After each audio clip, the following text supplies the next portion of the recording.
Welcome back to the Solid Verbal boys and girls. My name is Ty Hildenbrandt. That fine gentleman over there, the one, the only, still the incomparable Dan Rubenstein. It snowed there yesterday. Hopefully not today, sir.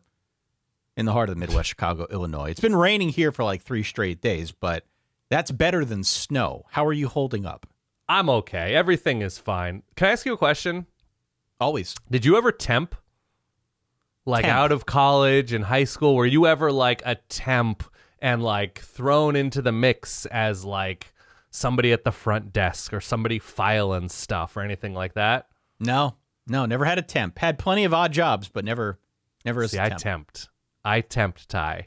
And it's actually kind of great because you don't have to pretend like you need to be a part of the office culture because you're like, I'm going to be here for 2 weeks. It's fine. I'm going to be here for a month and like file these away, whatever.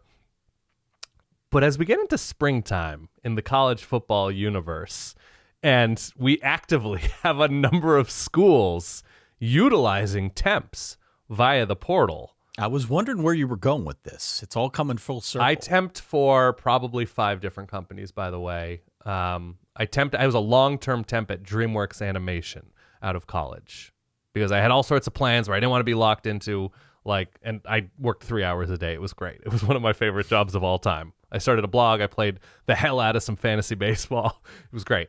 But spring practice in 2024 with all sorts of different elements and variables, not the least of which is schools like Arizona, Washington, Alabama, you name it, scrambling super late in the process for a head coach because of retirements and movements of current head coaches, whatever, which in turn leads to new portal additions, new portal subtractions.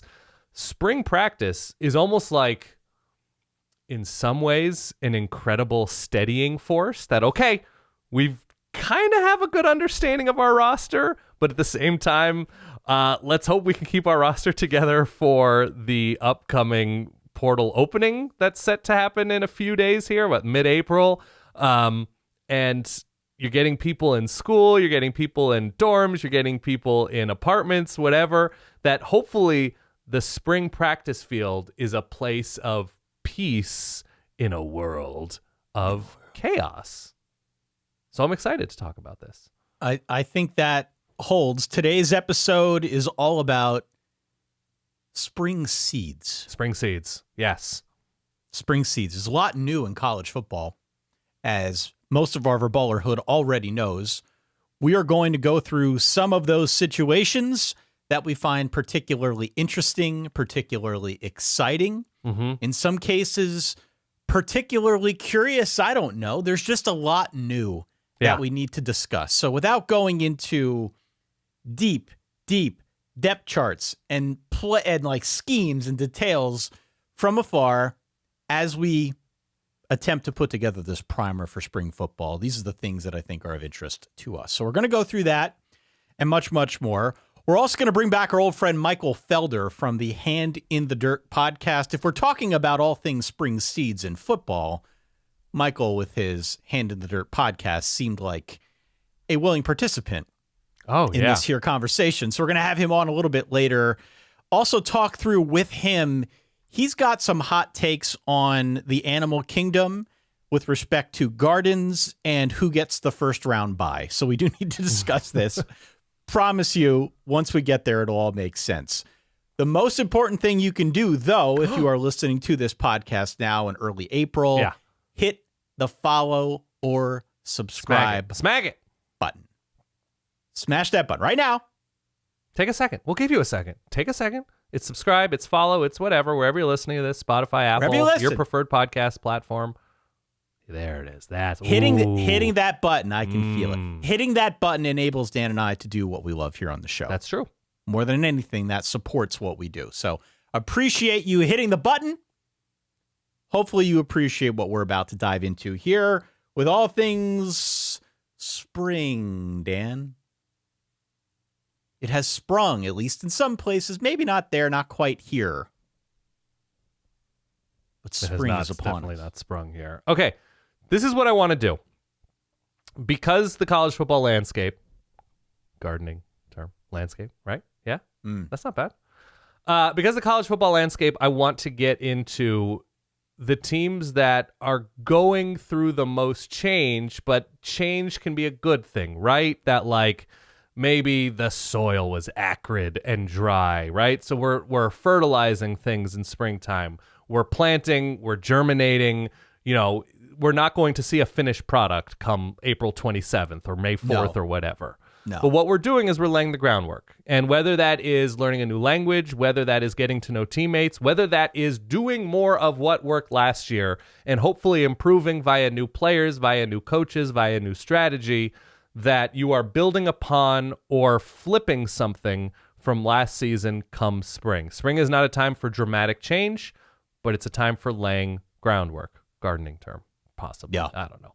So what I want to get into is the teams that sort of embody that spirit, that embiggen that spirit, if you can remember way back to The Simpsons.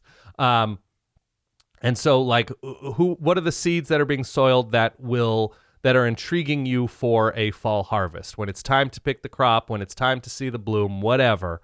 Who are those teams? What are those situations? What are those micros, whatever, Ty? The floor is yours. Well, I mean, I think one that comes to mind right away, and maybe it's because this school is in the news right now, given its success in the NCAA tournament. NC State is interesting to me. Sure. NC State, particularly because of Grayson McCall. Okay. Now, you may remember Grayson McCall throwing for more than, 10,000 yards, over 100 touchdowns in his time with Coastal Carolina. We thought he might transfer after Jamie Chadwell left. He didn't. He pulled his name out of the portal, played another season, only played 7 games last year for Tim Beckey, picked up a head injury. Now he's made the move over to NC State. Right. And it's not just Grayson McCall that is new for the Wolfpack. There's a lot new on offense. They brought over Jordan Waters, the running back from Duke. They've got 8 new wide receivers. I am extremely curious to see eventually what this offense looks like, and certainly with respect to Grayson McCall, what he looks like against better competition in a different offense. Now, we saw him in a different offense last year with the Tim Beck system. We weren't crazy about that before the start of the year. It ended up being kind of a true assumption. But Grayson McCall moving to NC State now, having a lot of new around him, and we could talk with Michael Felder a little bit later, what that means as a player and what that's like to sort of come in and learn a new language, guys coming from wherever, trying to form up as a team. But I feel like Grayson McCall and NC State as a whole, specifically on offense, is like the embodiment of what we're going for here, because there's just a lot new. There's obvious reason for excitement. Certainly given the nature of the ACC, which I can probably talk at length about here through the course of this conversation, there's a lot in flux there. So it feels to me like they're a really good case to be made for trying to bring it together in spring, trying to get some like base level understanding and comfort for where this thing is going to head by the fall, and then holding on, hopefully, to the roster and keeping it intact through the summer as we get into the 2024 season. Well, it's sort of a question of like, can you grow a Grayson McCall offense in NC State soil, right? Kind of, yeah. Different crops they need certain environments, they need certain temperatures. Do you know what ube is, Ty? Ube? I have no idea. I think that's how you pronounce it. I apologize. I'm not a very bright person. Ube is like a purple Asian yam. It's delicious. I don't think you are legally allowed to grow it in the United States because it's so invasive to like the environment around it. It's not meant to be grown here, and it's not commercially grown as far as I can tell in the United States. It's delicious. But the question is, like, is Grayson McCall specifically a quarterback who can only grow in a very specific type of offense? And was it Robert Anae is the NC State Robert Anae. Offensive coordinator who has had some pretty prolific offenses. He's from the Bronco Mendenhall tree. Yeah, came down, was with Cuse for a while. I mean, part of why I think I'm interested in the Grayson McCall side of this is, like, when they brought over Brennan Armstrong, it was somewhat clear. I don't think this was always the intention, but it was sort of clear that they would do as well as he did. Right. It was going to be on Brennan Armstrong, and a lot of it ended up being on Brennan Armstrong. Mm-hmm. I think Grayson McCall is that kind of quarterback. We know he can move. We know he can throw. I mean, there's plenty of accolades to go around here. And they did rely on him a lot with that Jamie Chadwell system when he was still at Coastal Carolina. That, of course, was a much different system than what he ran last year, than what he's going to run this year in his time now with NC State. Right. So I am curious to see how he grows in that NC State soil, and conversely, how maybe he can move the NC State offense forward. Yeah, and look, so much new around him. NC State, in the last few years, Tony Gibson, the defense has been what has held up this program. And so the offense is still searching for that consistent pop. They've had star quality players at different offensive positions. But if we're talking about an NC State program, and I'm going to tell you right now in early April that we are going to harvest whatever it is we're harvesting from NC State, but it is going to involve dramatically improved offensive pop, you are buying as many shares of NC State stock as you possibly could right now. Right? I agree. And can I zoom out? Please. Can I talk about the ACC as a whole? Because this is fascinating. Yeah. This is a good segue into some of the other schools and situations that I listed here. But let me again reiterate for the folks in the back. The ACC is in a state of flux.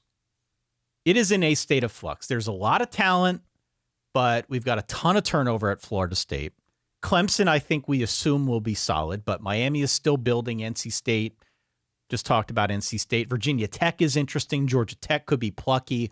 There are plenty of teams I'm leaving out here, but you get the point. This is not a conference that we are looking at now in early April, feeling like it's going to be a murderer's row. No, because I don't think we have a concept. I'll speak for myself, right? Like you look at the number of schools that are dealing with post-year one coach turnover. I look at Louisville as a team I've highlighted because, look, anytime after year one, you're going to get an influx of transfers. Also, it's college football. So any team at any point could have an influx of transfers in and out. But it's probably a number of players who gave Jeff Brohm and this staff at Louisville a year to say, okay, I'm going to give them a shot and see how I fit into things. And there are a number of players who didn't. There are a number of, with the benefit of hindsight, Louisville's staff is saying, this is what we need more of. This is what we need less of. This is what we need to dramatically replace with. And in the case of Louisville, the number in front of me is 26 commitments via the portal coming in. So a lot of new faces. Obviously, there were a number of upperclassmen last year on both sides of the ball, but deep secondary help, some pass catching pop. They've got a defensive lineman coming in named Thor, which I'm just beautiful. Hope it works out for Thor and Louisville up front. But Louisville is one of those teams that you saw, whether it was tired legs at the end of the season, it was Kentucky and Florida State in the ACC championship game. And then I believe it was just getting worked over by Miller Moss and USC in the bowl game, which I think we can discount anybody's bowl results in this era. But it seems like they need to stock up on depth, fresh legs in the secondary, especially as I think quarterback becomes more and more fascinating within the ACC. We can talk even on Louisville. I mean, I'm glad you brought up Louisville. Yeah. I'm glad you brought up Louisville. So now I don't have to. I'll go to a different ACC team when we're done talking about Louisville. Sure. But Jeff Brom's been very aggressive through the portal. Jeff Brohm now brings over Tyler Shuck. Tyler Shuck is injury prone. It doesn't matter who you talk to in college football. People who analyze the talent in college football, everybody seems to be of similar mind that Tyler Shuck has a lot of potential. He just can't stay healthy. Right. And so, yeah, that's another new element at Louisville. There is turnover there. A fascinating case. Look, there's a fascinating case. It seems like, and this is across the conference, that there may not be a clear alpha, whatever, at quarterback, right? Who's the best quarterback in the conference? Who knows? But, Duke adding Malik Murphy, Miami adding. I know you're gonna get that. I'm not trampling your begonias. I don't know. Beautiful. Cam Ward at Miami, Kyle McCord at Syracuse. You just mentioned Grayson McCall at NC State, Tyler Shuck at Louisville. There's enough quality experience turning over. We'll see what happens at North Carolina in a post-Drake May world, but that should still be a prolific offense, we assume. And what's that, Max Johnson now team? Yep. Potentially? Yep. So, a lot of transfers. Not to mention what, Georgia Tech, that offense I think was surprisingly interesting last year, if they can be a little less mistake prone. So I think the quality is spread pretty wide. I don't think the ceiling is especially tantalizing, but I think you can get run over in any given week in the ACC because there's a bunch of like 22-year-olds playing quarterback in this conference. It's a free-for-all. Yeah. It's a free-for-all. And that is actually why I lean on your rubric. Yeah. Your rubric when I talk about the Duke Blue Devils. Okay. Because your rubric is quarterback and defense. Yeah. Duke as a whole, 88th in returning production, per Bill Connolly, our friend at ESPN. Lost their coach, lost their quarterback, Riley Leonard, lost more. Sure. The counterpoint is this. The new coach, Manny Diaz, does know how to put a defense together. And their quarterback, Malik Murphy, who you mentioned briefly, could be an absolute stud. Could be an absolute stud. We only saw him in limited action at Texas. It's clear he is a man among boys. He is enormous. And there is a ton of raw potential with Malik Murphy. We just have not seen it over the course of a season. Right. So he was put into a very, very awkward circumstance where he knew he wanted to transfer, but because of the stupid calendar in college football, he had to do it before the playoff game, which sucked for him and sucked for Texas, but it is what it is. Mm-hmm. He commits to Duke. Jonathan Brewer is going to be the offensive coordinator for Duke. He's going to run more of a spread system. So I think this sets up well for Malik Murphy, where he's also, if I may, he's also empowered in a way that I don't feel like was always the case at Texas, because he felt like the guy between Quinn Ewers and Arch Manning that like there was probably, I mean, there was certainly a priority to maximize Quinn Ewers and continues to be a priority at Texas, but also like we have this potential, we believe, I'm speaking as a Texas coach in this moment, in Arch Manning that we want to cultivate, gardening term, thoughtfully. And we've got Malik Murphy in the class between, I believe, where you're just like, yes, he's our QB too, but how much are we giving him? How much of a focus can we give him when he's just sort of the man caught in the middle, whereas now at Duke, like he is the guy. And that's important. It's absolutely important. He got crowded out at Texas. Yeah. It happens at big places. I think Malik Murphy committing to Duke was a bit of a surprise. However, I think the system they're running, which spread system, of course, utilizes space to the offense's advantage. If you've got a big hulking quarterback who can move, mm-hmm. and if he shows any kind of aptitude in the passing game, he's a nightmare. He's a nightmare for defenses to contend with. That's not to say Duke's going to win 8 games. But Malik Murphy at Duke, within the context of this conversation, which is spring seeds and cultivating things towards the fall. Sure. Malik Murphy at Duke, the entire new system at Duke, I think is of incredible intrigue to me, especially given where that ACC is at right now, because it is a free-for-all. You're right.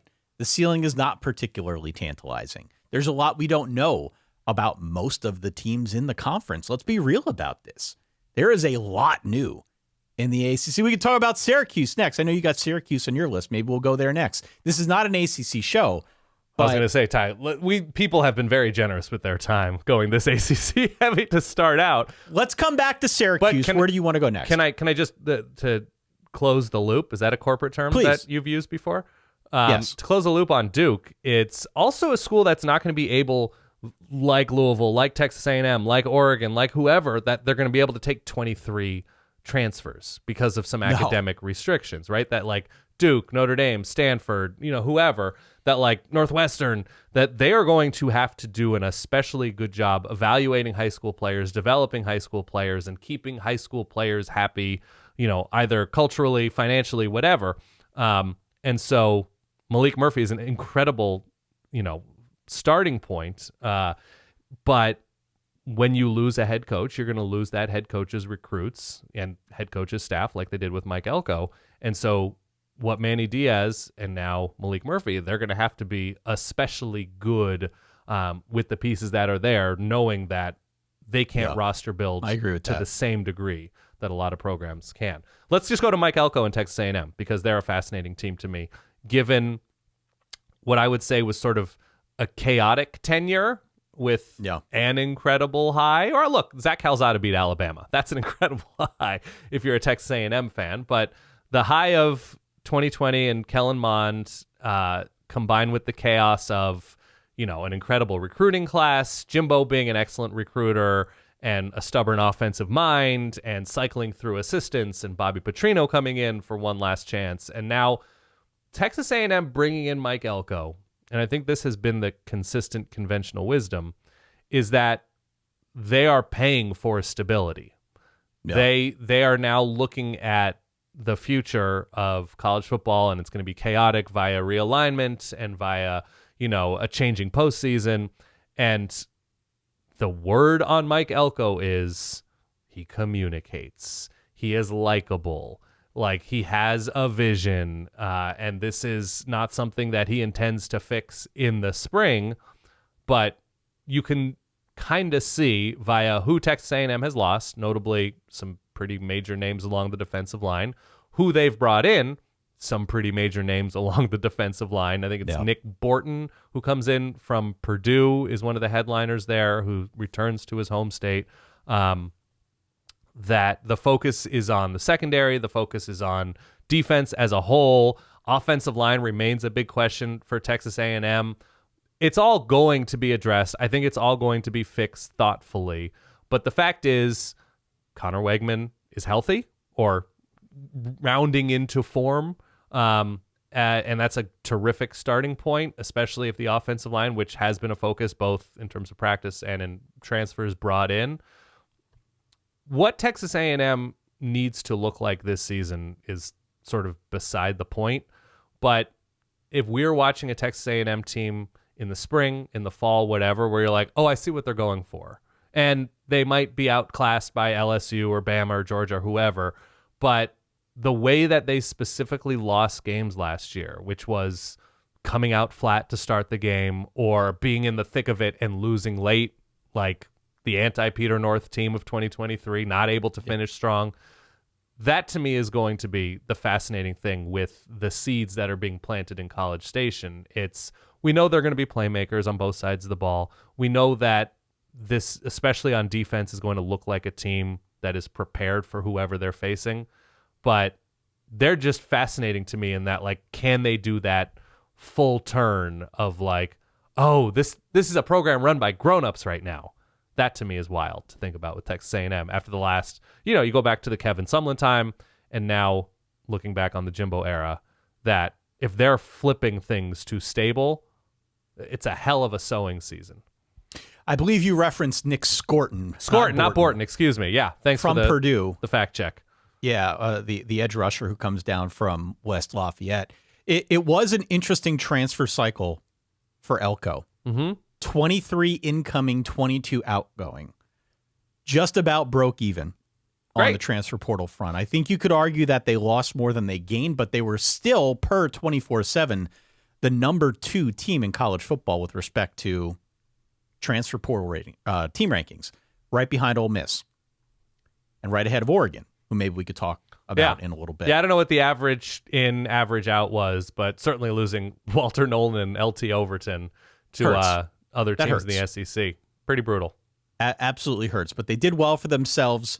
And I think, as you said, Mike Elko is the guy that you bring in if you want stability. I think it was the right hire for Texas A&M.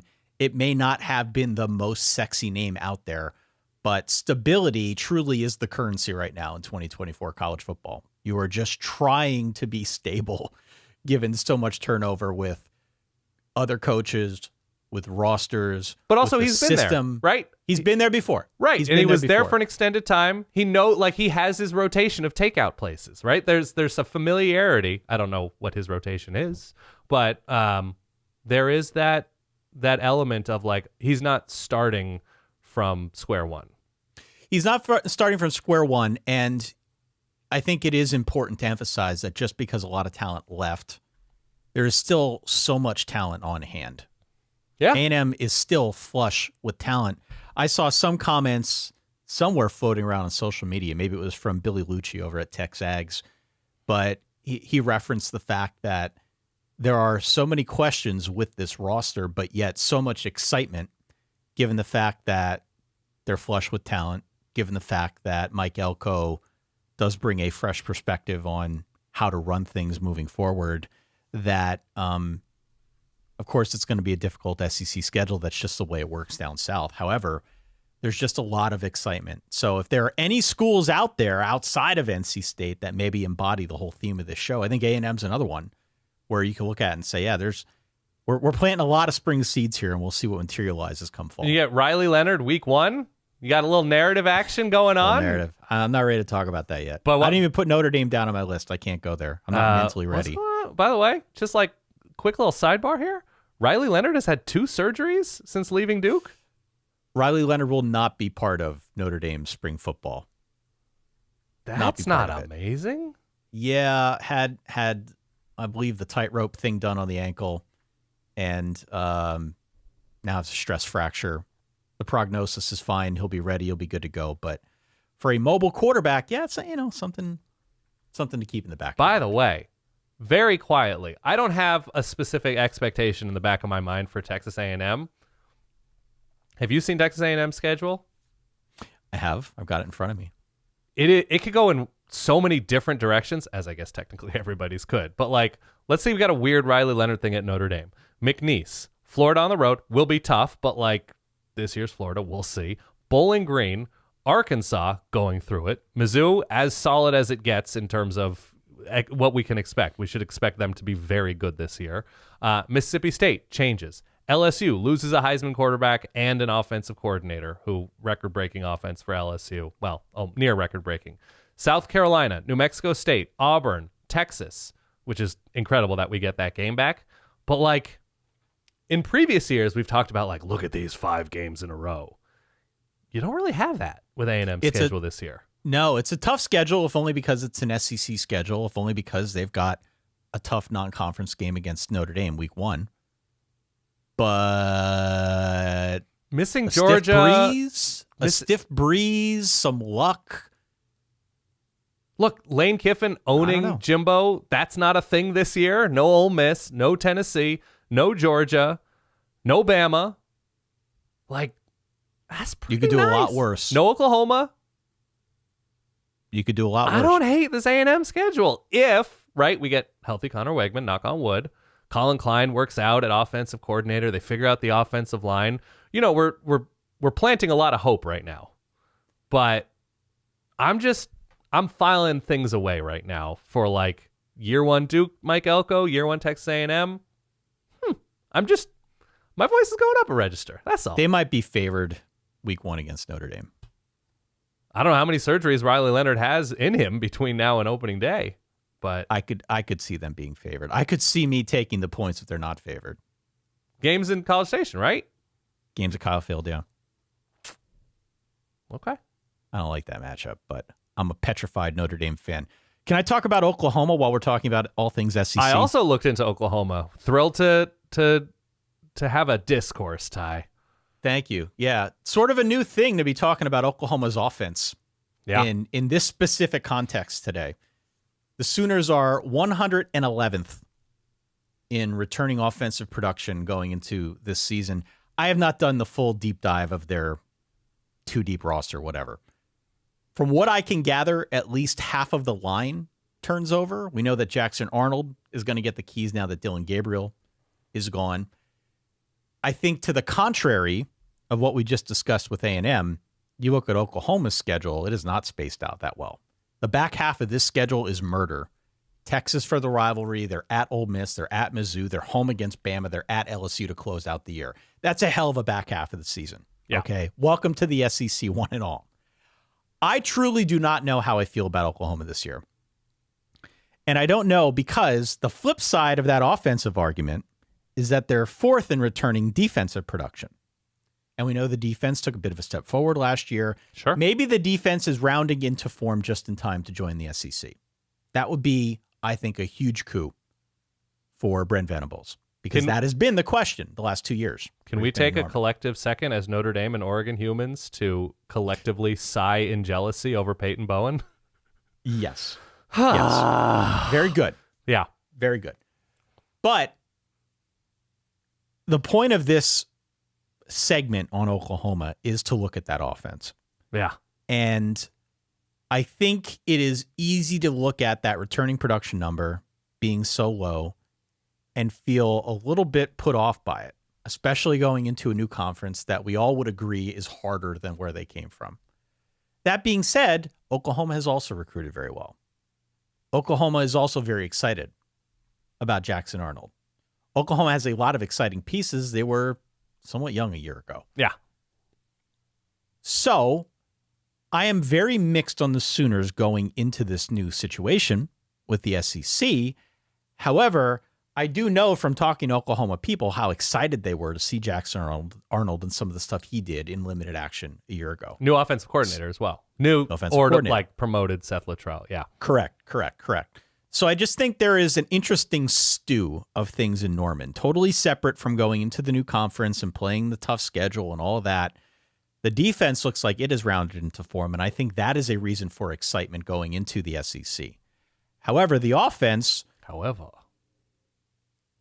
a lot new, and hopefully springtime can give us some tell as to what that might look like. I think we have assumptions, but it's going to be interesting. Yeah. You know, like these spring seeds come fall are going to need to bloom in a pretty big way in order for them to go through the back half of that schedule and only drop one or two. I mean, it's shaping up that way from my early April vantage point. Yeah, no, the big thing with Oklahoma is going to be the big chunky seeds along the offensive line that have come in, because you lose essentially your left tackle of the future in Caden Green to Mizzou, I believe, where he's from. I know he looked at Oregon and Missouri, and so I know that left a sour taste in a lot of Oklahoma fans' mouths. Savion Byrd, another offensive lineman, transferred out, and so it's a priority to replace and build depth in front of Jackson Arnold, because that's the guy, right? Oklahoma's entire future, like Brent Venables' job, may be on Jackson Arnold's shoulders. Not to be too dramatic, but kind of. He's recruited receiver well, but in terms of proven dudes at receiver, like this is the connection time, right? This is the time for Jackson Arnold to build rapport and sort of, have that bear fruit come the SEC. I'm really not even trying to make these analogies, and it's just coming naturally. I had a good night's sleep, Ty. That's great. Oklahoma's fascinating. You mentioned the schedule. It's offensive pop to me, because I think the defense is going to continue to take steps forward. They've recruited very strongly on defense, and so I think you're going to see a lot of dudes get a lot of reps. But yeah, to me, the focus was offensive line, and I believe tight end. So that'll be utilized even more in this system. That's it for Oklahoma for me. Like that's make or break. What was the final numbers on in out Oklahoma? I think it was a lot more out than in. Yeah, it was 19 out, 12 in. No. So new names, new coordinators, a lot new. A lot new. Can I ask you a question? Can we go up to Big Ten territory for a second? All right. We both exist and have roots in Big Ten territory now. Soil time. Can I ask you an Oregon question? Sure. Oregon brought in Evan Stewart. Yeah. He has not had stable quarterback play in either of his 2 seasons at A&M. No. And now he is stepping into a situation where I think it's fair to say the offense around him is pretty loaded. Mm-hmm. He'll have one of, if not the most experienced quarterbacks in college football throwing to him. But there is a lot new otherwise on that Oregon offense. One of the things, again, that we want to talk to Michael Felder about is what is that like? Sure. Coming in, guys coming from everywhere, learning a new language, trying to congeal as one, blossom as one. Thank you. There we go. Beautiful plant. I'm trying. A bouquet of excellence. You're an Oregon fan. When you look at Evan Stewart stepping into this system, what is it that you are expecting from him that maybe they did not have before? What does he do? Because he was one of the big transfer targets, and there were rumblings when Jimbo left that maybe Evan Stewart would leave as well. He ultimately does. He ends up at Oregon. Given so much, I guess, turnover on offense for the Oregon Ducks, but given the transfers that they brought in, what is the expectation? What is the spring excitement level for you? It's pretty up there with how active they were in the portal, addressing needs. Obviously the biggest one in replacing Bo Nix and getting better in the secondary, I guess, are the two biggest, the two biggest needs for Oregon. The expectation for Evan Stewart is that he is being handed a lot on a silver platter, and he can sort of choose his own adventure, right? That if he puts in the work, and I know Texas A&M fans, there were, whispers of like a work ethic thing and not being super enthused about where the offense was and was putting in the type of effort that he felt, the Texas A&M offense deserved, I guess. So if he comes in there and he's fired up and he's locked in, he's got a very strong receivers coach. He has a very strong quarterback. The offensive line, while somewhat new, should be good. There's a good track record and, returning the tackles in Josh Connerly and Johnny Cornelius. The inside of the line has a bunch of experience, and they addressed it a little bit in the portal. Running back should be in great shape. They get, a rotation guy back healthy who had a season-ending injury last year in Noah Whittington. Jordan James looks like he's the new number one guy. So we sort of have a good concept of what to we should expect Dylan Gabriel to perform as an all-conference quarterback because he is currently an all-conference quarterback. So it's set up really nicely for Evan Stewart to come in, especially since Oregon returns its starting tight end, returns Tez Johnson, who went for over 1,000 yards last year in the slot, that he is not going to be seen as the only weapon in this offense. So you can't double him. You can't, or at least often if he's on. So he has the opportunity to be a 1,200-yard receiver, an all-conference type receiver in the Big Ten in Oregon's first season. So I think there's a lot of excitement given his physical ceiling. On defense, it's just, replacing some big bodies along the defensive line. They got deeper in the secondary. They're still somewhat thin at linebacker. But no, I think everybody is expecting a gigantic farm, ranch, whatever, of success that is being planted right now during the spring. Let's continue on here. Yeah. I have a few other schools that I've listed out. Okay. We do want to save time for our interview with Michael at the end of this. I have a Big 12 school. Go for it. That you've been, I think, spiritually, emotionally, and physically involved with these past few years. Physically involved with. The Horned Frogs of TCU. Okay. I don't know about physically, but definitely mentally. So what? This is now a Josh Hoover team. Chandler Morris to North Texas. The best of Josh Hoover was really fun last year. They liked Josh Hoover. His teammates loved him. I read glowing reviews of Josh Hoover as a teammate. Yeah. It's likely going to come down to defense. They move on from Joe Gillespie. They hire Andy Avalos. Ken Wilson comes in. He was a very good linebackers coach at Oregon. Didn't work out for him as a head coach at Nevada. So Sonny Dykes makes some much needed changes, especially on defense. Gave up a lot of big stuff last year. And so the big thing is with TCU, they hit the portal hard, especially in the secondary. And Andy Avalos' defense is, as I'm familiar with it, both with his time at Boise State and Oregon, it's built on confusion. It's built on showing different looks and doing different things and masking different elements of the defense to confuse offenses. Don't know if you've peeked behind the curtain at TCU's schedule this year. There's it's 10 out of 12 weeks you could make the case that they're facing a quality offense. I know they have, I think, Baylor and Cincinnati on the schedule, but in terms of quality offenses ahead, to me, this spring is vital to figure out who can actually play for this defense, who can get after the quarterback, who can tackle in the open field, who can run with receivers, because it feels like very few weeks off in terms of a team who could score 37 in any given week. So they're fascinating to me. They made a lot of changes. The final numbers with TCU, 20 transfers, 20 transfer commits in with that focus on the secondary. So it's weird to say Sonny Dykes is fighting for his job after going to the national championship game 2 years ago. But given the dramatic step back last year, TCU in this new look Big 12 should be a perennial contender. They shouldn't be winning it every year. They shouldn't be in the conference championship game every year. They should be in the conversation in early November, given their location, given their recent track record of success on both sides of the ball. And so a lot of pressure to make this a successful fall harvest. And so I think that especially starts now on defense. Can I talk about Nebraska? Please. Dylan Raiola. Man. Dylan Raiola. If you're a Nebraska fan, if you're a Big Ten fan, if you're just a college football fan, there are plenty of people who I'm sure have been listening to this, ripping their hair out that we didn't mention him sooner. But especially in the Big Ten, we've got some of these impact freshmen that I think are worth watching. Jeremiah Smith at Ohio State. Did you see the practice clips of him floating around social media? No, how was it? Dude. It's stupid. Damn it. He's a true freshman. He looks like he should be in the NFL.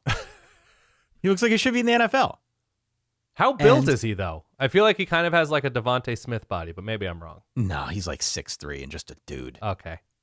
He's just a dude. He's going up. He's winning contested balls against defenders. I Yeah. mean, Ohio State's ability for like the last decade to reload at wide receiver is one of those things that we've just come to assume like it's, a face card showing, face card in blackjack.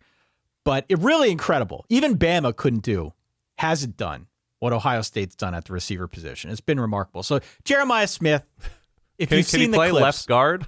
That might be more needed. Yeah. That might be more needed. Jeremiah Smith, watch for him at Ohio State. There's plenty of reason to be excited about Ohio State. But sure. Dylan Raiola at Nebraska, I think, takes it to a different degree altogether. He is, per 24/7, since they started tracking these things, the second highest graded recruit Nebraska's ever landed. Care to venture a guess, going back to 2005, Dan? Yeah. Care to venture a guess who is the highest graded recruit that has ever gone to Nebraska? Going back to 2005. 2005, I'll give you the year. I don't know what was Sue? Marlon Lucky. Okay. I vaguely remember that name. But Dylan Raiola is too. Okay. Marlon Lucky was the running back. I don't think he quite amounted to that recruiting ranking. But Dylan Raiola now steps in, coming at a very pivotal time for Matt Rule, who needs to find offense. Last year, they didn't have it.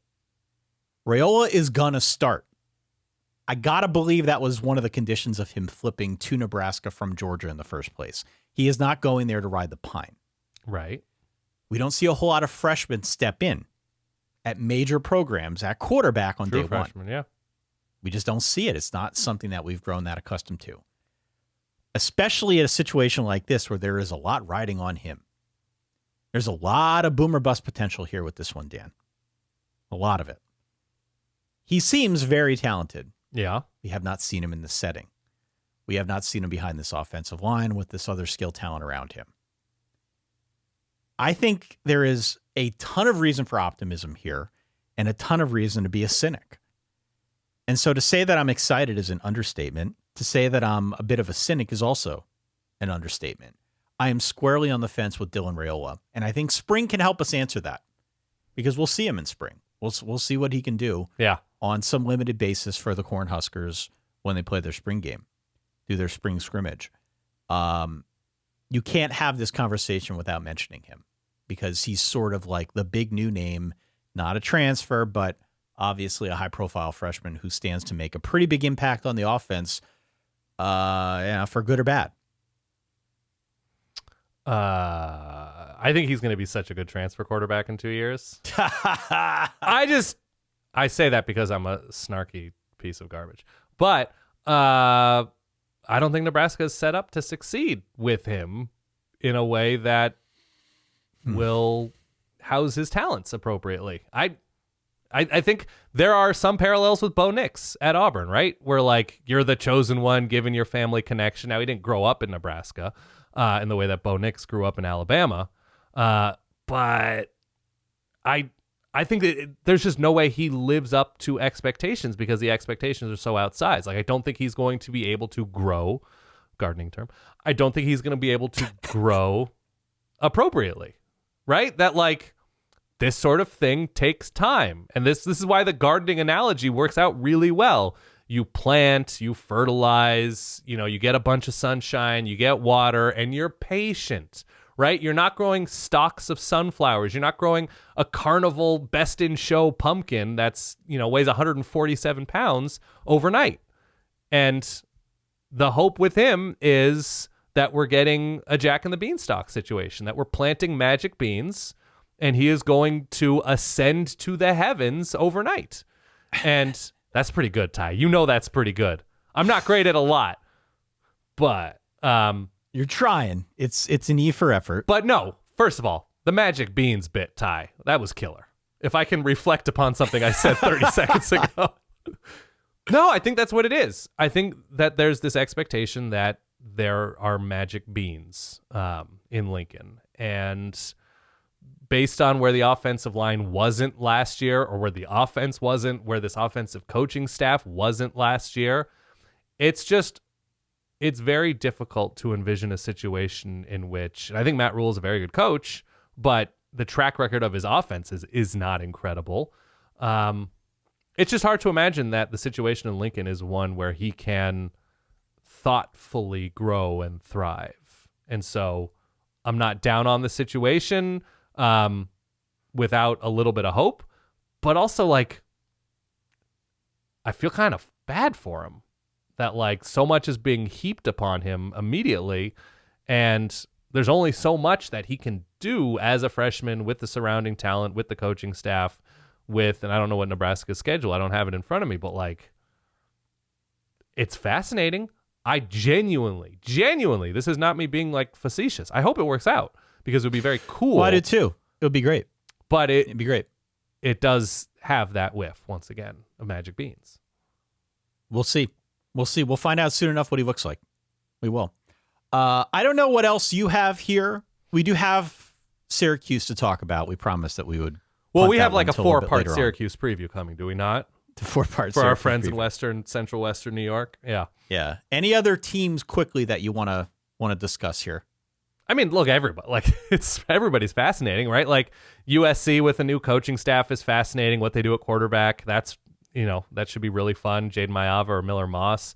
No, there's a bunch of teams. Texas Tech brought in a bunch of transfers. They're in like an interesting position in the Big 12 where they could go in any direction at any given moment because they are Texas Tech. No, I think we covered some initial spring growth crushes pretty well. So then let's talk about Syracuse. Let's just get it over with. Okay. Because Fran Brown takes over at Syracuse after leaving Georgia. He was a defensive backs coach. Mm-hmm. In 2023, I believe, last year, 24/7 ranked him as the top recruiter in all of college football. Yeah. Go on YouTube, watch his intro presser. You'll want to run through a wall for him. You can understand why he's one of the top recruiters. But did some work in the portal, right? Notably landed Kyle McCord from Ohio State. Deuce Chestnut came back, right, from LSU. Deuce Chestnut, that's right. Yeah. That's right. Let me again repeat that the ACC is in a very weird state of flux at the moment. Totally. And it is not just with the two big teams. It's most everyone has big questions. Stanford, baby. Stanford is on the tip of everybody's ACC tongue. Yeah. Cuse is always a weird place to play. If Fran Brown comes in, can increase their talent level and pluckiness. Don't have a gardening analogy for that one. Prickliness. There we go. Kind of. Sure. That's an interesting situation to say the least. Now, what are we going to get from spring? I have no idea. Spring, I think, is somewhat notorious, even with new coaching situations, for being very vanilla and more a case about we don't want anybody to get hurt. We don't want to show too much. We just want to allow you to wet the beak a little bit. Mm-hmm. That's what spring is about. We're not going to know more about Fran Brown until like October. But as things stand right now, if you're a Syracuse fan, I know we have plenty of Syracuse people who listen, there's a lot of reason to be excited about this Fran Brown hire. It's just watching him try to assemble the pieces. There are a lot of new pieces that hopefully is where we'll get some hint of what's going on this spring. Yeah, I mean, via the portal, it was a little bit offensive line, a little bit secondary. Kyle McCord was the biggest name, and the biggest name was probably one who announced his return, and that's Oronde Gadsden, who's going to be, occupying the same space as like a wide receiver, tight end hybrid type. And so a really nice starting point for Kyle McCord. I like the staff that Fran Brown put together. It's what I think Jeff Nixon, who's a Penn Stater, I want to say. Yep. And is another Matt Rule guy. And so the long-term growth potential, gardening term. I'm just saying that for you at this point. You're really the worst. Yeah. 100%.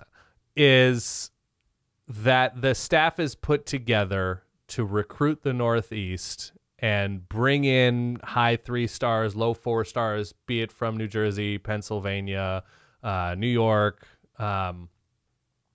Connecticut, to build depth, to build to a vision, and that a lot of this coaching staff has existing relationships with, local high school coaches. And so, I'm curious to see what the actual offensive scheme is, but Syracuse is in an interesting position because they get to thoughtfully start over after occupying a treadmill space in the ACC of being bowl-ish, but, a rotating cast of coordinators and schemes for Syracuse under Dino Babers that hopefully there is like a new outlook in Syracuse, a new energy in Syracuse moving forward. Does Syracuse play Stanford this year? Is that going to be an existing conference matchup between the JMA Wireless Dome and Palo Alto? Who does Syracuse have this year? Do they have either of the West Coast teams? Syracuse this year squares off against Stanford. They play that one in the JMA. Okay, Stanford's traveling to Western New York for a conference game. Syracuse is also traveling to UNLV to play a game in Allegiant Stadium. So they're traveling out west, at least for that one. They are also traveling out west to square off against Cal in the third weekend of November. So they do go out west. They do go out west later in the year. Syracuse Cal and Syracuse Stanford this year. What a world. What a matchup. What matchups. Beautiful. Classic This is actually ACC. not a bad schedule. Have you looked at their schedule? They've got Ohio, Georgia Tech, Stanford, Holy Cross, UNLV, NC State. Where? Pitt, Virginia Tech. Where's NC State? It's at NC State. Where's Virginia Tech? They're at Pitt. They're home against Virginia Tech. At Boston College, at Cal, home against UConn, close out the year at home against Miami. If they are halfway decent, they're 7-5 at a minimum. That's not bad. If they can figure out that defense, yeah. This is ideal for a first-year coach. That's not bad at all. But again, it's the ACC. We have no concept. No concept. Yeah. No concept. But Florida State. We're planting the seeds. No Clemson. No Louisville. This is fine. This is great. Cool. I love spring. Shall we get to our guest of honor? Let's do that. And with that, it is my honor, my pure joy to welcome back to the show Michael Felder. You've seen him everywhere. You've heard him everywhere. He is one of the original college football podcasters. Let's not get it twisted within the bleachers. Used to live in Chicago. Before that is actually from North Carolina, back in North Carolina in the Charlotte area. You should listen to his Hand in the Dirt podcast, which beautifully melds college football, sports, whatever, and getting your hand in literal dirt in your backyard, in your, raised garden, whatever it is that you use to grow things from the soil. Hand in the Dirt podcast once again. Michael Felder, welcome back. Hey, man, it's always good to be back. Yeah, just for the record, I'm not in the Charlotte area. I am in Charlotte. I know that there are throngs of fans, so Yes. I don't want to be so super specific with your location because I don't want them showing up. They're not going to listen. If they want to pull up, but it's all good. No, I'm excited to be back with you guys. What's up, Ty? What's up, Dan? Like, I'm excited. Like, this is fun. It's always fun. And we're going to talk a little football. We're going to talk a little gardening. Look, that's the essence of Hand in the Dirt. It's really a lifestyle podcast. That's true. Okay, so before we started, you mentioned something that I think is exceedingly true and something that is going on across the country, and it's that spring football isn't truly spring football anymore for 1 to 3 very specific reasons, largely because rosters don't know each other. Yeah. Coaches don't know rosters. Rosters don't know coaches.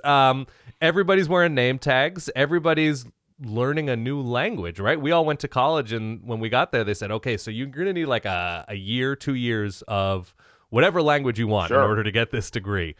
And, one specific example would be Ohio State And I tweeted this out sort of as it was happening. It's UCLA's head coach is going to be calling plays for Kansas State's quarterback, who's going to be taking snaps from Alabama's center, handing it off to Ole Miss's running back.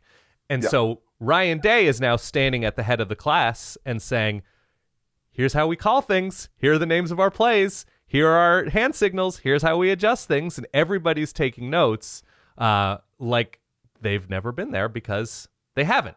So what is spring football now to you? It's weird. I remember, like, when I was working for Bleacher Report, I remember going down to South Carolina for Jadeveon Clowney's last spring game. And I remember how much stock people put in spring game attendance. Do you guys remember that? Of course. Yeah. Like, it was like, oh, they had 50,000 fans, but we had 70,000 fans, and they had and now it's like, I don't know who's going to play on this team. Like, if you're a Notre Dame guy, like, yeah, sure, you want to try to get to that spring game to see what Riley Leonard, right? Mm-hmm. How much Riley Leonard have you watched? Because not a lot of folks are checking for Duke football. Yeah. And so it's just this big mix and mash. And so spring football, I think there's a couple things. You mentioned three things. So the portal, yes, absolutely. The coaching moves, absolutely. And I'm going to go out on a limb based on kind of what we're seeing right now. The women's NCAA tournament, too. Sure. Like, if you're a beat reporter, you've got to go there. Like, the South Carolina beat reporter didn't have to go to that before, and now they've got to be there. Interesting. And if you're the NC State beat reporter, you got to go there. And it's men's and women's, but the women's teams apparently is doing bigger numbers than the men's. Yeah. And so I think that's another element to it where you don't, like, I used to, when I was doing exclusively college football, I wasn't doing the NFL draft. By the way, we also got to throw the NFL draft in there. Of course. But when I was doing exclusively college football, I used to count on beat reporters to be at spring practice. And I used to read, the Dothan Eagle. And I used to read like all these these local papers to figure out what's going on. And now they've got other responsibilities. Also, obviously, what we're seeing with respect to newsrooms, that's another problem. Where it doesn't have the same impact, but it's really, spring ball is just like, it's like you said, like, it's a bunch of guys that don't know each other that are trying to figure things out. So it's not the same spectacle, if you will, of, like, I remember, what was it, Ohio State with Raekwon McMillan, and like the whole, that was a huge deal. And it's just Urban Meyer and Raekwon McMillan, and I think was it Cardell Jones? Like, it was a huge deal, and now it's kind of, we'll figure it out. Well, it's also, by the way, not to interrupt, Ty, but I'm going to interrupt real quickly. But just to jump on something Felder said, it's not just that it's new faces getting to know each other. It's that the very specific calendar with different schools on different academic calendars. Oregon had 2 or 3 practices, I think, before spring break. They're on trimesters, right? Correct. They're on quarters, yeah. So, quarters, okay. Yeah. So now that the spring quarter has begun, I think there were a couple of bigger transfers who weren't there for winter conditioning. Right. So they weren't there for the first 2 or 3 practices. So it's like Jabbar Muhammad from Washington and Evan Stewart from Texas A&M. It's not like they got to know each other in February conditioning. They are arriving yesterday to Eugene, Oregon to start whatever they're doing academically. I don't know what they're like, graduate, postgraduate, near graduate, whatever, and spring practice all at the same time. So they're like actively moving their stuff to Eugene as they're beginning spring practice. But it's hard. Like, you guys cover the sport, I cover the sport. It's hard to like, where is this kid? Yeah. Where is he? And then you talk about the academic schedule. There's teams that there's a lot of, most schools are on the semester schedule. Then you have schools that are on trimesters. Then you have the quarter system. And so I don't know. There's a lot of times I don't know when a kid can go to a school. And then let's not forget, after spring, when all of a sudden it's like, I didn't win the quarterback job, I'm going to take off. So it's very interesting. Ty, what were you going to say? Well, my question for you was, despite my chiseled physique, Dan's chiseled physique, just comically yoked is how I've been described. Yeah. I understand why people listening to this, watching this, might think that we played inside linebacker at the collegiate level. Yeah. You actually did play at the collegiate level. Sure. And so my understanding of college football pales in comparison to yours. And I just wonder, given what if you listen mentioned, to Felder's stories, he sweated out hangovers at the collegiate level on the sidelines. Yes. still never did that on the sidelines, Dan. Yeah, sure. Yeah. My question is, can you walk us through what it is like as a player, just in your experience, Sure. having to learn new languages Yep. every so often with new coaches coming in, new systems, new teammates, etc., and how maybe it compares to what some of the guys are dealing with now? Because it does seem like it is accelerated to a point where it is somewhat dizzying.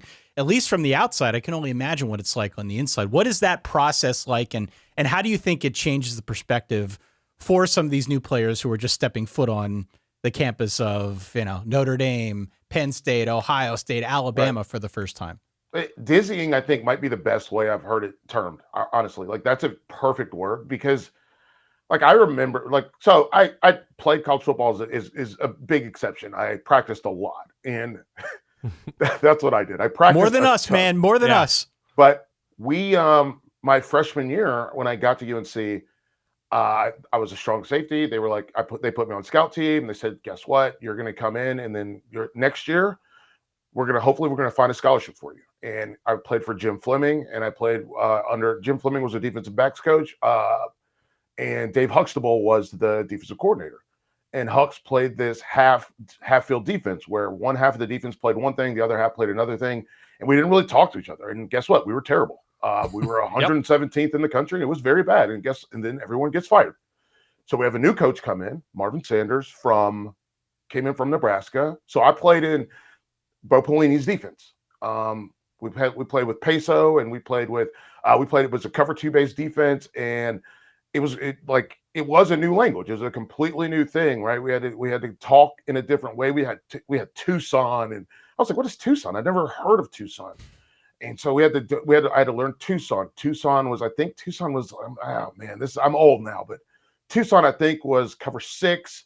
And then we had Arizona that was cover 5. And then we had, our classic cover 2, and we did week 2, we ran 3, we rotated to 3 and spun down. You had to do this. We had to kick and mix, which is a new thing that we didn't really do when Fleming and Hux were there. So we had to kick and mix, and we had to, did all this stuff. And we had flex zone to Y and flex zone to X. And you have to learn all this stuff. And I can't even imagine what it was like for offense, because they have so many other things. Offense has, when you look at offense, I'm a pureblood, okay? I've never played offense. From middle school, in middle school, I played tight end. But from high school all the way through college, I only played defense. Mm-hmm. Everybody else comes in playing offense, so they understand. You get a lot of times you get a number. The number tells you the drop. The number tells you how deep the drop's going to be, and then you get a protection, whether it's going to be a slide or it's going to be man on or it's going to be double team or whatever it is. You get this, but everybody in that huddle. So when we've all seen these Instagram reels of quarterbacks, of Joe Burrow calling plays or Tom Brady calling plays, and there's like a million things. Everyone is listening for their one thing. Right. Everyone is just listening for their one thing.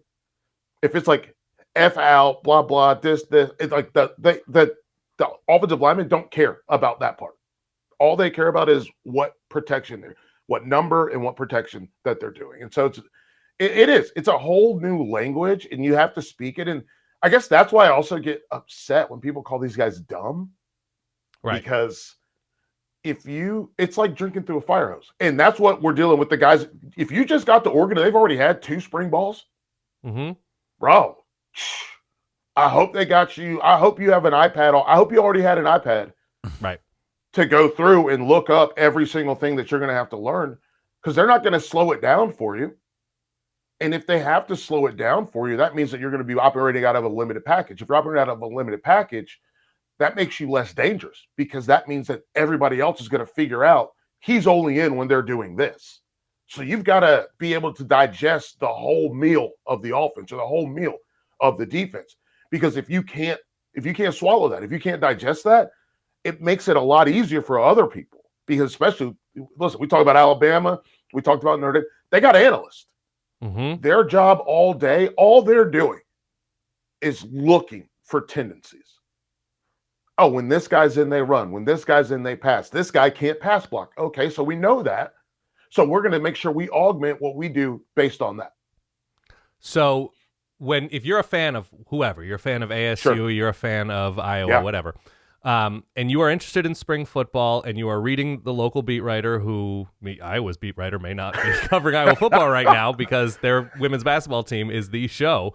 But whoever it is that you're following and you're reading and you're watching interviews, whatever, Yeah. what are you looking for? Like, if you're decoding, like, from Yeah. spring practice, is it only like, oh, I'm super pleased with how they're picking up the playbook? Like, that seems like if you can get that out of a report, if you can get that out of a Yes. coach, if you can get that out of a beat writer or whatever, that seems like beyond the, like, they're in good shape, beyond they're fast, beyond highlight catch, whatever, that all that doesn't seem like it matters. It all seems like we're just looking for aptitude here.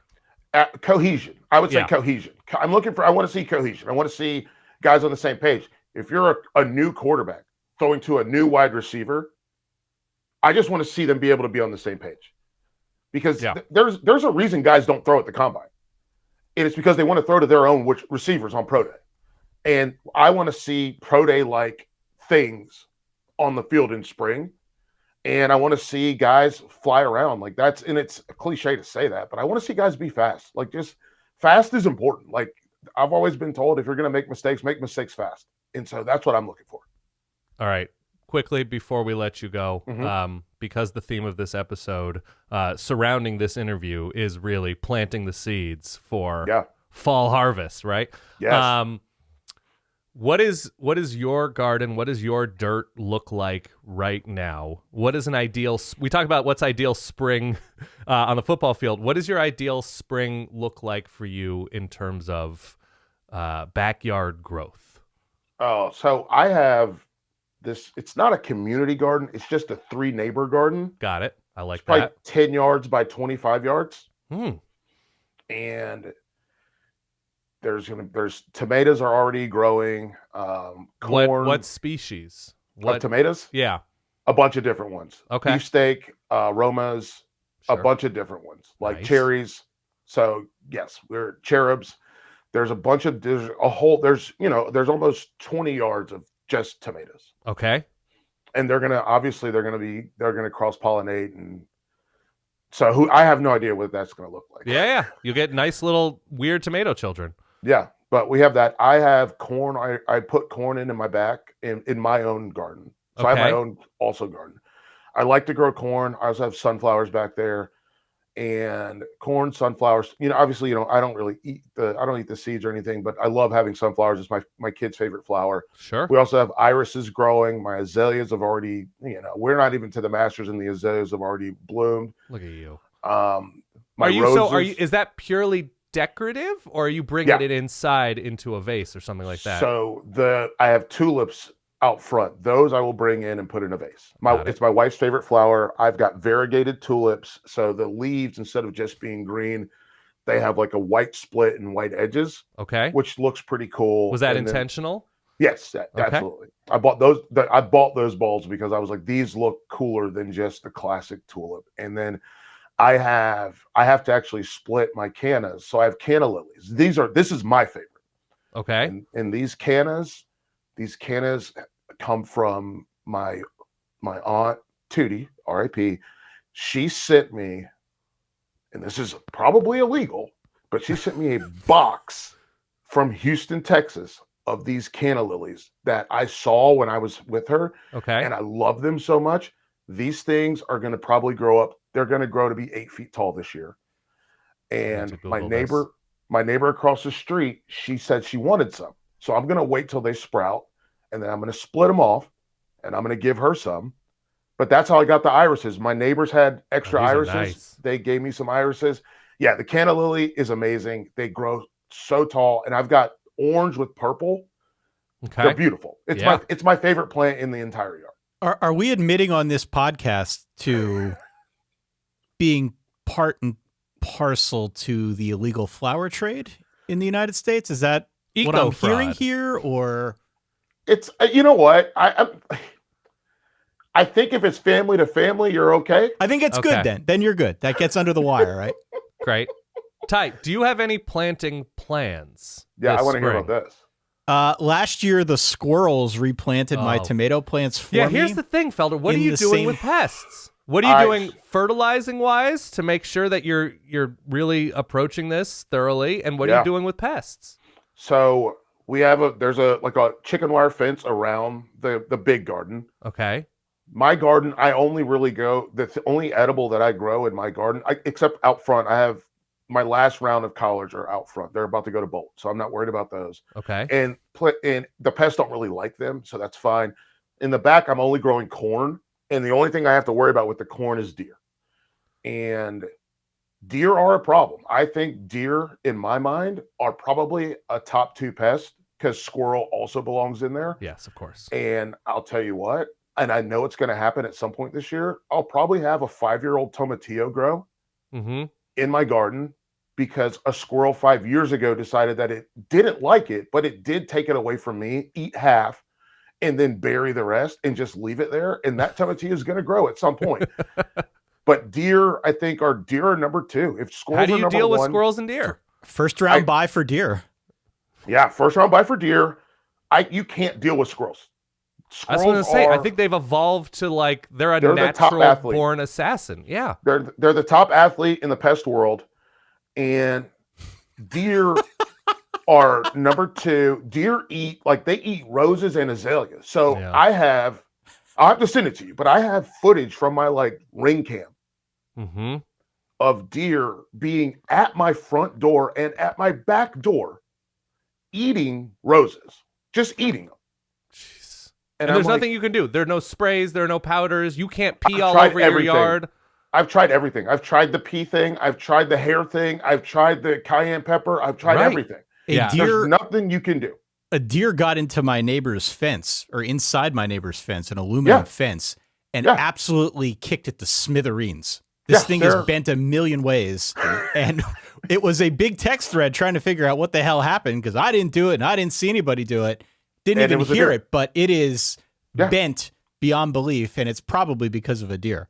And watching the way that they can move, we have young deer too. We have a herd. We have a herd of deer. And by a herd of deer, I mean, we're talking anywhere, depending on the day, anywhere from 8 to 15. Yeah, it's just going to do damage. And they've got young ones there. And so they play in my yard, which my kid loves to watch them play. But we can go outside, walk out. I live on a raised ranch, so we can walk out of the basement. And the deer, it's not that they're not afraid. They just know you can never get them. And so we can walk outside. And they are just they get the zoomies. Right. The little ones get the zoomies running back and forth, back and forth, back and forth. And then they cross the street, they jump a fence, they go to the creek that's back there, and they're just having the time of their lives. And so it's just, there's nothing I can do. You got to toss some habaneros or something within the roses? I've tried that. I've tried crushed red pepper. I've tried jalapenos. I've tried habaneros. It doesn't matter. What about a moat? A moat? No, they jump over. We got a creek right here. They jump over that every day. They jump over it every day. I watch them jump over it every single day over here. And it's just what are we supposed to do? So, yeah, I mean, it is what it is.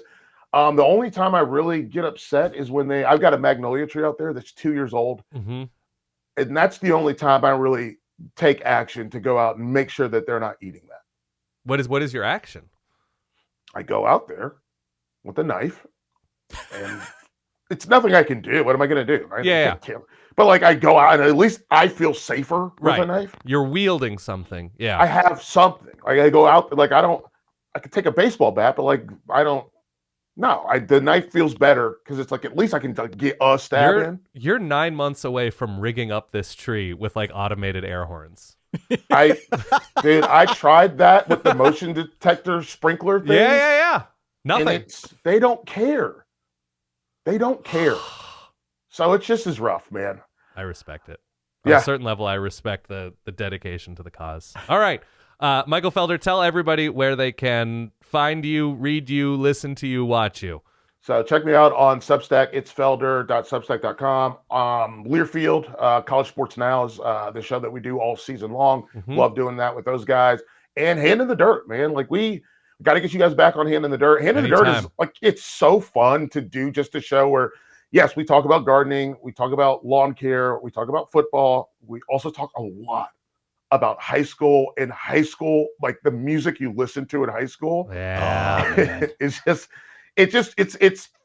It's two dads and another guy who's working on becoming a dad, and we're just like, it's right down the pipe. Well, the thing is too, with not just the music from high school, and I think it was a Seinfeld line, like from his stand-up, or like, as an adult, you dress like you dressed in your last really good year. And it just like stopped me in my tracks, in the same way like you listen to the music that you listen to in high school, because like that's when your brain is forming and traps in all of these like enormous like life-changing memories, and that's why you still listen to music from whatever 2000. But I will say this: I have been listening to Soak City, so let's go. I don't know Soak City. What's Soak City? It's a. If you don't know, you don't know. I guess I can't wait for any listener to be like, "Oh, he listens to Soak City." I'm going to Spotify right now. All right, Felder, thank you very much for your time. Everybody, on that note, listen, read, do everything you can to surround yourself with the Felder experience. Thank you. All right, Dan, there you go. Michael Felder. Find him in the bleachers across all social media. Hand in the Dirt podcast. It's felder.substack.com to check out more of his written word. Yeah. Always a good time to have Michael on. We haven't had him on in forever. Oh, he's great. Bleacher Report, Stadium. He's been a bunch of places. Played defensive back for North Carolina way back when. Again, as I mentioned, like one of the original college football podcasts. The OGs, way back man. When. Yeah, he was there with us in the beginning. Do you have planting plans? Oh, man. Small, medium, large. Can I make flowers, new bushes, or, herbs, vegetables? Can I make an admission here on the podcast? Please. I hate gardening. I hate it. Okay. I hate it. I like it in principle. I hate actually getting out there. Yeah. I hate putting my hand in the dirt. Okay. And so I actually just ripped out my tomato plants from last year. I just ripped them out. And these were tomato plants that had been planted by the squirrels because we planted them the year before. We didn't have a chance to get out last year and buy the tomato plants to kind of start anew. Mm-hmm. And I think the squirrels must have replanted. They squeezed out some seeds. Yeah, they must have replanted them on our behalf. Yeah. So now that I'm doing pizza, I will probably grow some basil. I will probably grow some other herbs that we can use as part of that. I cook a lot with rosemary as part of my super secret breakfast potato recipe. Here's the thing. What about doing some potatoes in the ground? Get some redskin potato crop going? The problem is, that's real hand in the dirt stuff, though. That's real hand in the dirt. That is a true root vegetable. Yeah. I mean, unless I've got a lot of room, I feel like it's a waste of time. You do have room. It's gonna be. I've seen your backyard. Yeah, but unless I'm planting the entire backyard with potatoes, it's not going to be enough to sustain beyond like one morning. What's the point? Oh man, I know. What's the point? I hear you. Potatoes are tough. I would just do herbs. If you're not into it, herbs are really easy. I'm just doing basil again this summer. I think I'll probably do basil. We'll probably do rosemary, and then I think there are a few other things that Solid Wife Kate wants to. Would you use? And this is potato. We have. This is your breakfast potato adjacent possibility. What about like jalapenos? They grow quickly. I'm not opposed to that. Pizza, I'm not opposed to that. Pepper, pizza, potatoes. You can scramble it into your eggs. I'm not opposed to that. I'm okay with that. I think they're a pretty low maintenance grow. Yeah, and I'll probably do the tomatoes again. I like eating tomatoes in my salads every day. I love it. The problem I have is they all bloom at the same time, and then suddenly it's gonna be like late August whenever they bloom. Yeah, late July, early August usually. Yeah. Yeah, where it's like I'm suddenly gonna have 5 dozen, and I'm not gonna be able to go through them quick enough. But that's the risk that we take as green thumbs. Yeah, I usually will head over to the farmer's market for my tomato needs. I'll buy like 5 Romas and make some salsa, and that's that. I'm into the Globe tomatoes. I love them. They're great. Yeah. Not the Globes? No. Okay. No. Yeah, I'm excited for the farmer's market to be back. Do you ever go to one of yours? I do. It's the best. Yeah. Best. Absolute all right. best. Springtime. Springtime is upon us, Dan. We are very excited. Let's play this again. Just Please. get spring in the air. Why not? Is that a flute? Sounds like maybe a flute. Anyway. It's a woodwind for sure. Big thanks to Michael Felder for stopping on by, sharing his insight. Big thanks to the Verballerhood for celebrating spring with us over the past hour or so. Again, Dan, what is the most important thing people can do to support the show? Find Ty in public, give him a hug, and whisper something like vaguely creepy in his ear. Outside of that. Hang out at any Wegmans you can find in Eastern Pennsylvania. Outside of that. Okay. Outside of that, hit follow, hit subscribe, whatever it takes in your app of choice to make sure that that we are conjoined. Digitally. Conjoined. Thank you. Yeah. Perfect turn of phrase. Hit follow, hit subscribe, tell a friend. Please help us grow the footprint of the Verballerhood. Yes. It's great to have you with us. We will be back next week talking more college football. We have started drawing up plans for what the rest of the month looks like. Spring football is upon us. For that guy over there, my good friend, Dan Rubenstein. For myself, Ty Hildenbrand, thanks again for downloading, listening, supporting the Solid Verbal College Football Podcast. We'll talk to y'all soon. Stay solid. Peace. Can I tell you, Ty? I went an hour and however many minutes, and I didn't work in the name Jeremy Bloom into a college football come on. podcast. It just struck me as you were doing Jeremy the outro. Jeremy Bloom was sort of like one of the OG NIL guys. Oh, of right? course. Or could have been Olympic skier. Could have been one of the OG NIL guys, but he, among others, like kind of got the conversation started way back when. All right, so we have Jeremy Bloom, Zay Flowers. Zay Flowers, yeah. Damn it! Why am I just thinking of this? Who else? Tyler Shuck, you shuck corn. You do shuck corn, shuck oysters, shuck Just corn. thought of that now. Oh man. Sauce Gardner. Oh man, I'm pretty good. Wow, this is bad. This is very bad. People are still listening. Yeah, of course.